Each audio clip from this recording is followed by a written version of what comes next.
It's like finally now I'm like at this point where I'm like, I have a lot to say. I've got a life that I lived that is interesting, and now I'm going to share it with the world. Well, he's a cutie pie. I might put him in Potomac. Okay, yes. Yeah, he can come right on to Potomac.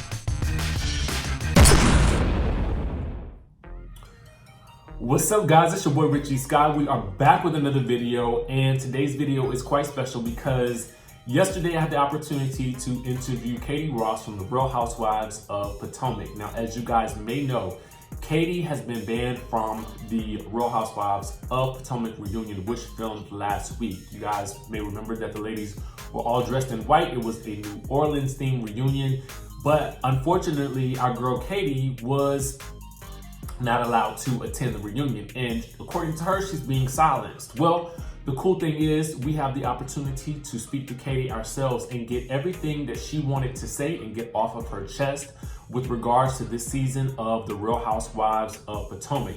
We're gonna get into all of it. We're gonna get into the wigs. Oh yes, we go there, and that part of the conversation is quite hilarious. We're also going to talk about the reasons why she thinks that she wasn't invited to the reunion. She is lifting the lid on everything that you guys wanted to know about what she was going through this season. And you guys got to just tune in. Watch the entire thing. Let me know your comments in the comment section below. And otherwise, let's get into Katie Rost. I'm here with Katie Rost, OG of Real Housewives of Potomac, who dominated season 1, and I know you've shared with me that you had to leave for personal reasons. Katie, Andy Cohen brought you back for season 4, a season he is calling on Twitter, quote, a breakout season for Real Housewives of Potomac. This season has had the highest ratings ever in Housewives history. What was the best part of being part of this ensemble cast? Well, I think it was starting to get a little bit stale, and I don't mean to toot my own horn, but toot toot. I kind of brought an energy that I always do, which is being a little bit of a troublemaker, but also just kind of challenging all the women who are getting comfortable with their job. Like, you might lose it because they're bringing Katie back for a reason, So I think I sort of brought some funny new energy, and I think that some people appreciated it and other people didn't understand my sense of humor during filming and just felt like, okay, what are we doing here? But that's what I was brought back to do, so I think I brought it. And I think that I've gotten a lot of messages from fans, and they say that they felt like it was a little bit more natural and not so, oh my God, we're just going to go into a room and start screaming at each other for absolutely no reason. There was sort of some backstory to things. So yeah. I think that everyone did a really good job.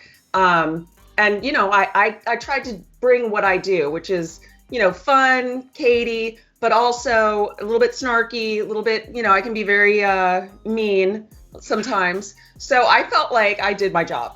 Okay. I feel like you were perfect for this show this season, so I'm excited.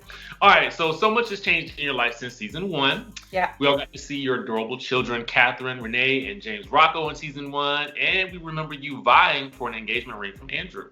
Yeah. So since then, there have been a lot of men and a lot of different situations. So where are you now on the boo front? Ooh, I just got engaged. I met this person. I know, yay! I was pretty happy that I snagged this guy. He's great. My mom loves him, so that's like number one. He met me literally. I was like, a little bit of a hot mess. You saw some of that.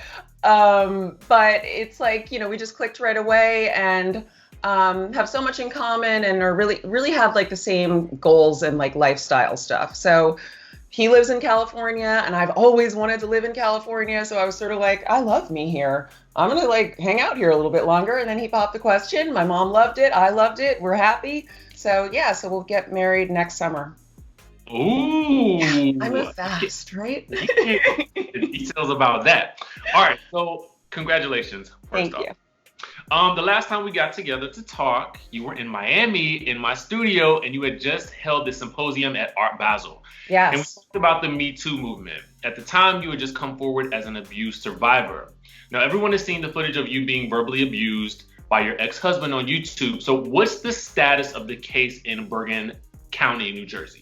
Okay, I am acting as my own attorney, which is very difficult. I mean, anyone who's gone through, the family court system or justice system knows, you always want to have an attorney, but I had gone through so many and it was just, bleeding money. And I was like, I can't do this anymore. I'm going to represent myself.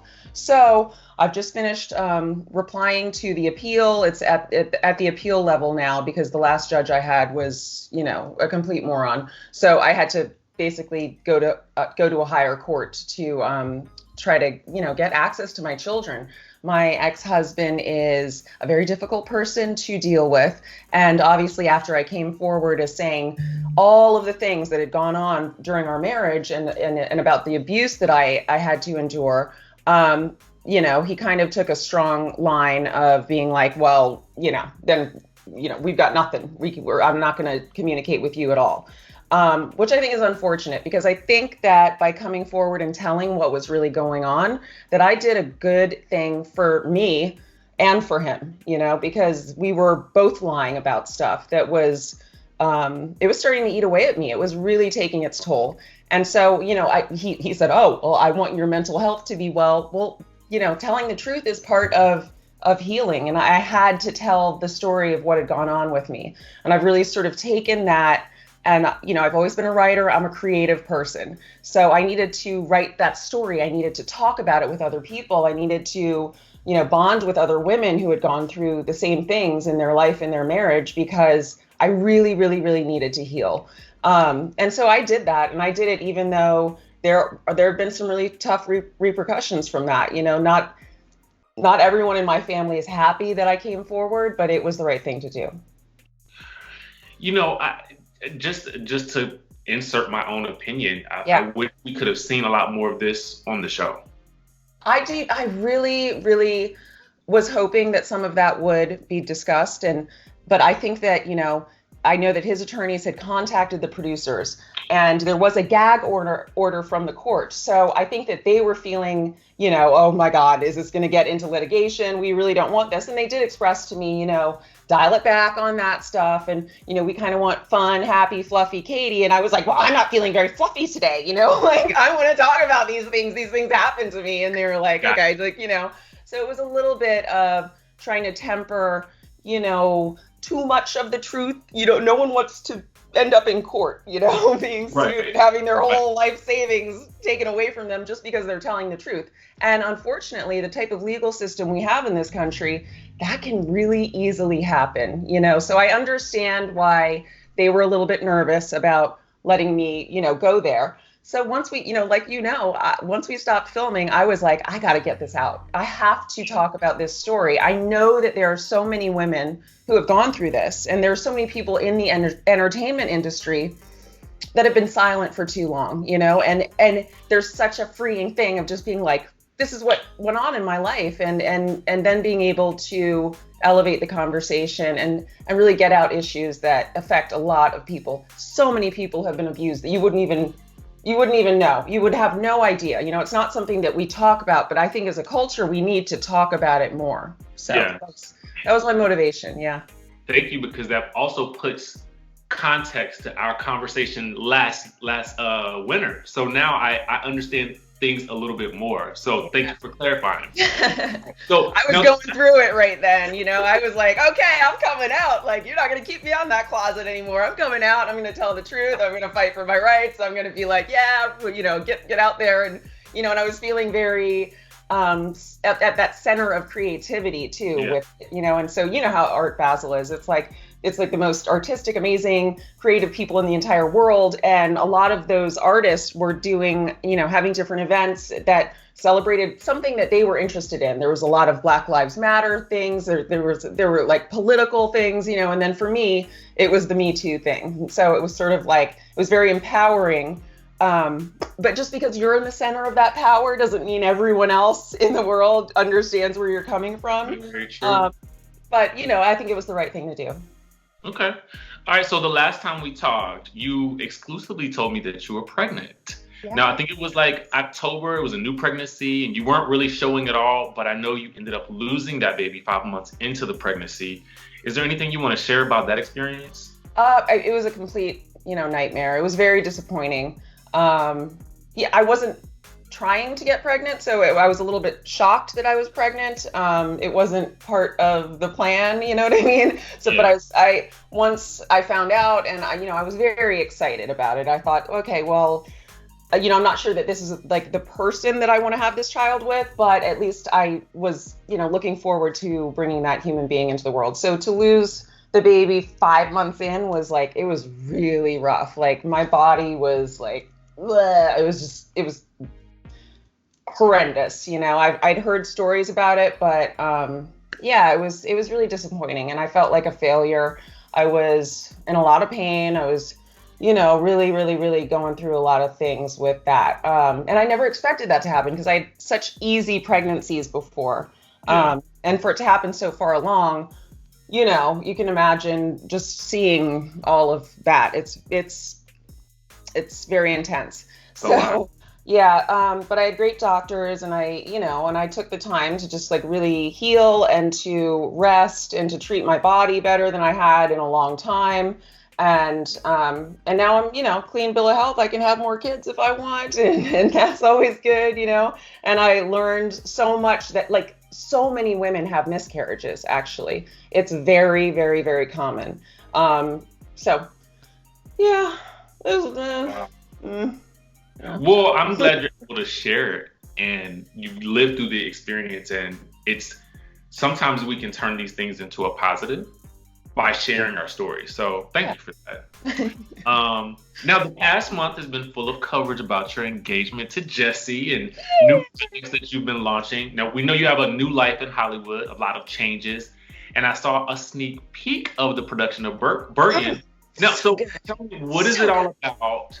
What can you see? And I just made the connection, Bergen County, Bergen. Exactly. Yes, it's like, you know, because I've been in such like a kind of creative mode. I was like, you know, when there's a name or there's something that everyone thinks of or you think in your mind as a negative. I wanted to like regain power over what that place has meant to me, because for so many years I was getting, you know, things in the mail every time the UPS truck comes up, and I'm like, oh God, I got a package from Bergen, and it'd be like, you know, my whole spirit would be like crumbled. I was very, I just had a horrible experience in that place. You know, it's where my ex-husband sexually assaulted me. It's where we first, you know, got into stuff with the Department of Family and Children, you know, and all sorts of horrible things for about 5 years that I've had to go through in that county. So when I started to write the story of my life, I went, you know, even though that was like the kind of pinnacle of pain, it was also some place where I learned so much about myself and I got really strong.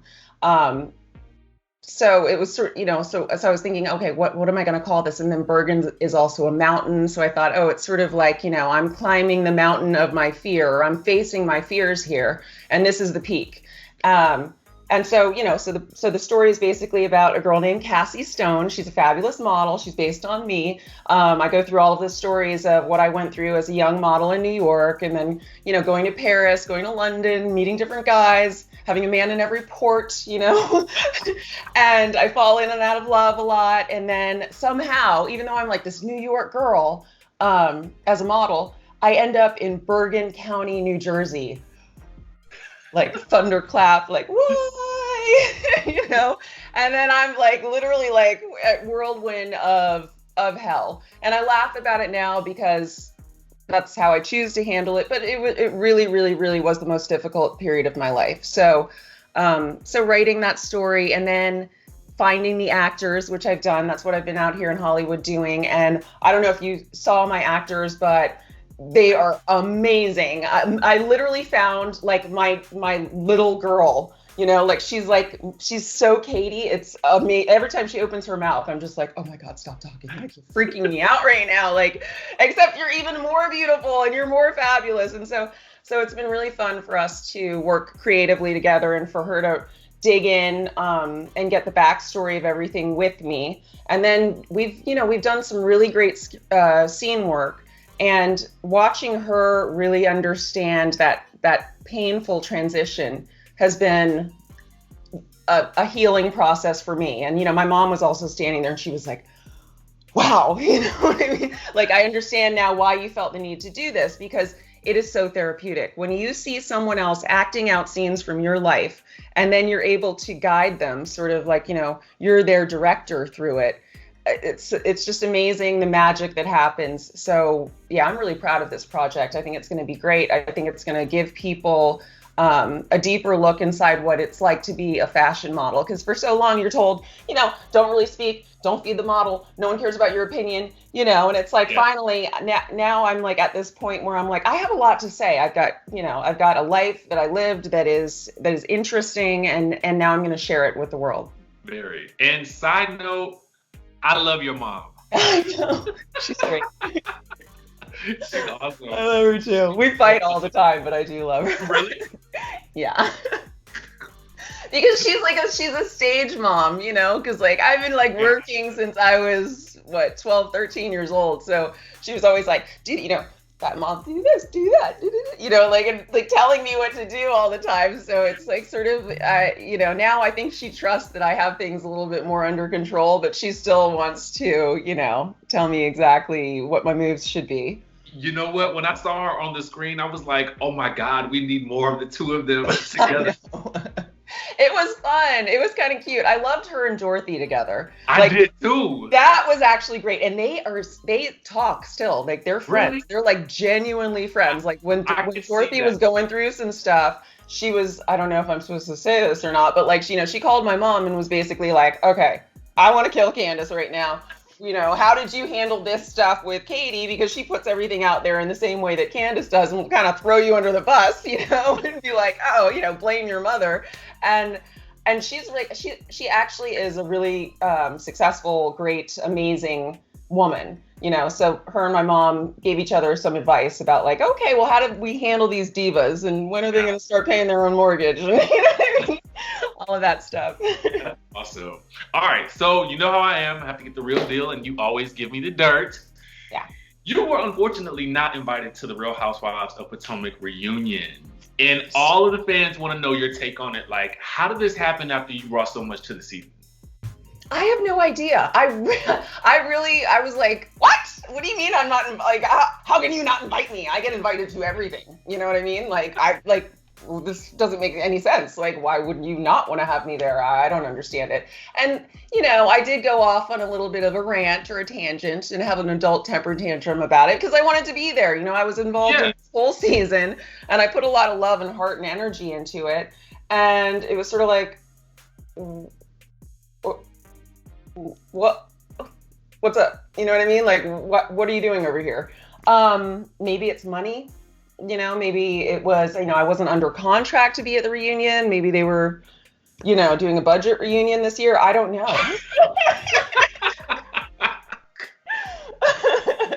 It just seems so crazy. It's so mean, I mean, like, come on, bring my glam squad in, get this all looking perfect. You got me on TV with a wig like halfway on. Like, that's not fair. Like, I deserve my screen time where I look gorgeous and where I can like tell you what I think of you, because I have a lot to say. Like, the gag order is off. Like, so I really felt, a little bit snubbed. I really didn't understand it.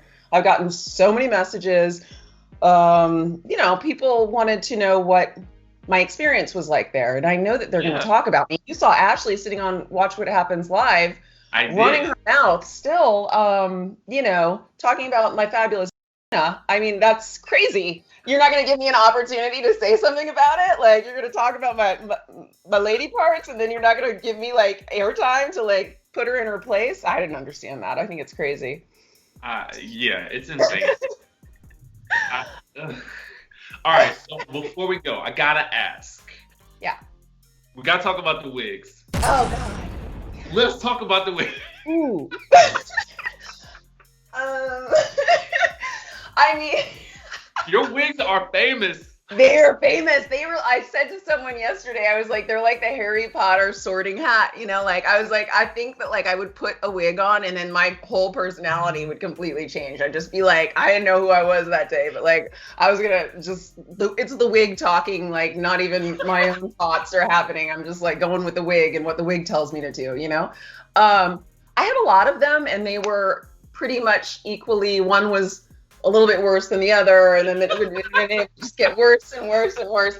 And I really didn't give a fuck at all. I just didn't. What? That was the genius of it all. It was just like unbothered Katie is like life. Yes, because like that's what I was really feeling at the time. And when I said I didn't have air conditioning, people are like, "Oh my God, what's going on? Is she living like in a trailer park or something?" It's like, no, I have an 18-acre, like a very nice farm in Virginia. I've got a log cabin, so it doesn't have air conditioning. And I was dating someone who was way too young for me, and I was just kind of having a kind of a hippie summer, I guess you'd call it that. Yeah. So then it'd be like, okay, it's time to film. And I was like, oh my God, what should I wear? Like, what should I do? And I was like, oh, here's this whole thing, put it on my head. I thought it was funny, actually. Because I was like, I dare you to have a conversation with me when and everyone's like doing, making the most of themselves. And I'm sitting here looking at you like, you know what I mean? With like a hamster on my head. And I was like, I dare you to talk about it or like snatch. I was waiting for someone to snatch it off. No one snatched it off. I would have, if someone else was wearing that, I would have gone over in scene and just ripped it off of their head and been like, you know what I mean? Like, are you serious, Katie? Like I'm setting it up for you. That's comedic timing. Like what are we doing here? Brilliant. But it will get better. It does get better. My stylist, who I wasn't really using her during filming, but she came over towards the end, and we literally had like a burning of the wigs episode just for the two of us. And we were listening to Rage Against the Machine, and I was literally like wearing my Doc Martens. Yeah, it was so much fun. We just like, drank too much wine and threw all the wigs out and yelled at them. And we're like, no wig, no, don't do that to her ever again. You're evil. And we threw them all in the trash. And it's buy wigs. It's like, and I'm not gonna leave them here. Like, I'm gonna take like Lana like went and like took the trash out. She was like, don't try to go digging in that dumpster for those stupid wigs ever again. I will freaking kill you. And I was like, sorry. So I think this looks cute, Here's the thing. The great thing about it was no matter what wig you had on, you still look like a model. So it didn't even matter. I was like, I give you face with this on. I'm like, oh my God.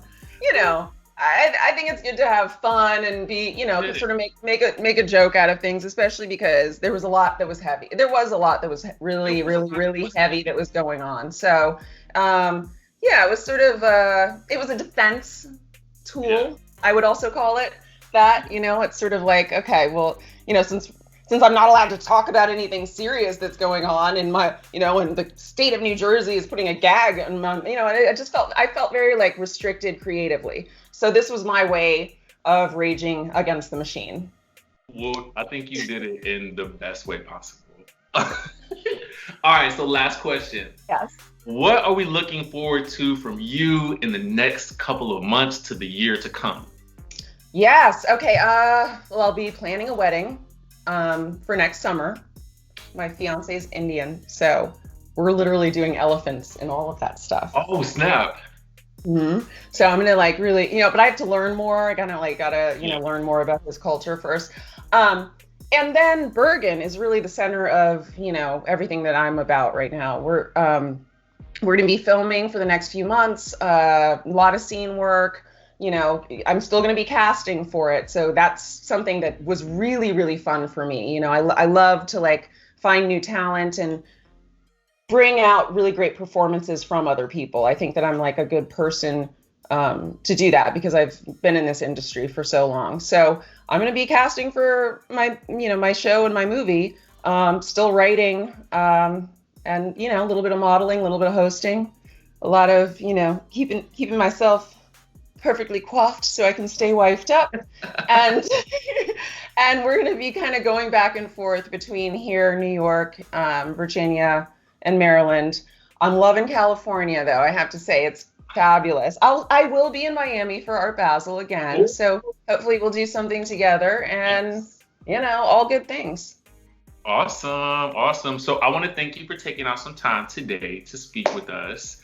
I know that the viewers love you. So I am excited that we get to actually hear what you have to say. Even though you're not going to be at the reunion, we can still hear from you. And everybody should follow you on Instagram. Tell us what. It's at MS Katie Rost. So that's Miss Katie Rost. At MS Katie Rost. And then on Twitter, it's at Katie Rost. ROST. Perfect. All right. Well, Katie, thank you so much. I'll let you get talking to you. All right. Busy. And then we'll talk soon. Okay. Toodles.